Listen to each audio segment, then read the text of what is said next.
अरोलीपासून काही अंतरावर असलेले भांडेवाडी गाव सूर नदीच्या पुलावर पडलेल्या खड्डे उभे असलेली लोखंडी सळाखी जीवघेणी बनली आहे। शिवसेना तालुका प्रमुख प्रशांत बाळासाहेब भुरे, माजी उपसरपंच कैलास समरीत यांनी निकृष्ट दर्जाचे पूल दुरुस्ती करण्याची मागणी केली होती।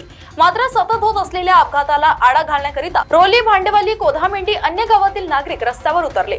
247 बनले जीवघेणे पडलेल्या खड्ड्यांमुळे अपघाताचे प्रमाण वाढले। वाहन क्रमांक DL 4 CAD 7369 हे काल रात्री भंडाराकडून रामटेक मार्गे जात असताना पूलच्या मधोमध रस्त्यावर उभ्या लोखंडी सळाखीमुळे कारचे टायर फुटून अनियंत्रित झाले, ज्याने करून मोठा अपघात झाला। महाराष्ट्र TV 24 साठी गौरी गणेश बोरकरची रिपोर्ट।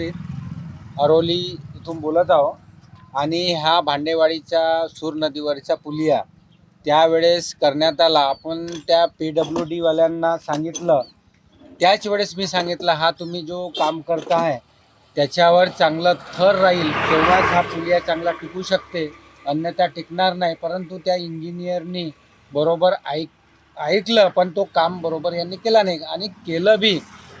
त्याच्यावर पुन्हा आपण असं सांगितलं की ह्या सिमेंट रोडवर ज्या ठिकाणी पुलियाचे काम आहे त्या पुलियाच्या कामावर कमीत कमी 4 इंचीचा डांबरीकरण केला तर ह्या पुलियाला काही होत नाही। परंतु ह्या इंजिनियरला, जे इंजिनियर झाले आहेत त्यांना समजते का नाही समजत माहीत नाही, लोकांची ऐकत नाही। आपण जो चालवणारे ते एवढा अनुभव असते की उभे आहोत भांडेवाडी ग्रामपंचायत अंतर्गत रामटेक भंडारा नदीवरती सूर नदीवरती पुलावरती आपण उभे आहोत। आपण बघू शकता की या ठिकाणी काल रात्री खूप मोठा अपघात झाला आणि गाडी पलटी त्या अपघातामुळे झाली। त्याच्यात ते लोक सिरियस आहेत।